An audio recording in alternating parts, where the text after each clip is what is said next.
Hello. This is primarily to, actually, this video evolves from the recent participation where I had gone for, you know, the Indian Institute of Management, Bangalore, for delivering an address on the digital public infrastructure and digital public goods, and where I was about to speak about the smart cities, and especially how digitization enables the smart cities. And so this article has now, it comes in a form of an article which has been published in the Wire. I really thank Wire for actually producing it into an article form. And what I'm trying to say is that, and it's very explicitly mentioned in the article, is that Indian cities are a living contradiction, and we celebrate smart cities, definitely digital twins and AI dashboards, but ask a councillor in Bhubaneswar or Bhopal for real-time neighborhood level data on drainage or water. And the answer is sheer frustration. So, what is it that is happening? So, the gap between rhetoric and reality is glaring. What we truly need is a participatory, just, and data driven planning ecosystem. Unfortunately, it doesn't exist.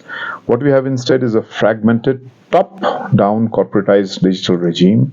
Unless we place people at the heart of the digital planning, our cities will remain smart in name but unlivable for the most. The second point that I've tried to cover here is that digital is not neutral, it's very political. Technology is often sold as an objective, and impartial, but it is shaped by the interests and biases of, as we all know, who design and control it. In cities, digital goods and tools increasingly serve as instruments of control rather than empowerment. Who owns the data, who profits from these platforms is important in the cities. In the 21st century, as we all know, information is power and digital is capital. So when we say digital is capital, what is important is that without safeguards, we risk replacing physical enclosures with digital ones, spaces where only a select few can see, speak, or be heard. I think this has to be completely inversed. The question is not whether to digitize or not, but for whom and for what purpose.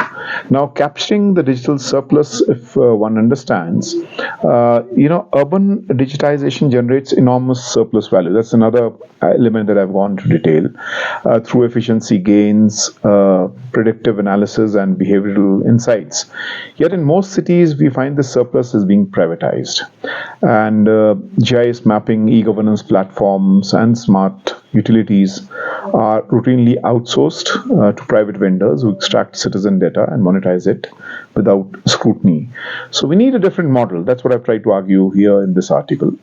And so what is it that we need a different model means? One where cities themselves own, manage, and interpret their data, and reinvest the benefits into public services, equitable planning and accountability. And we have lessons from Barcelona, where the entire digital platform is being owned by, and of course it happened under the leadership of the mayor, Ada Colau, build their own public digital infrastructure, something that we've recommended through the Kerala Urban Commission also.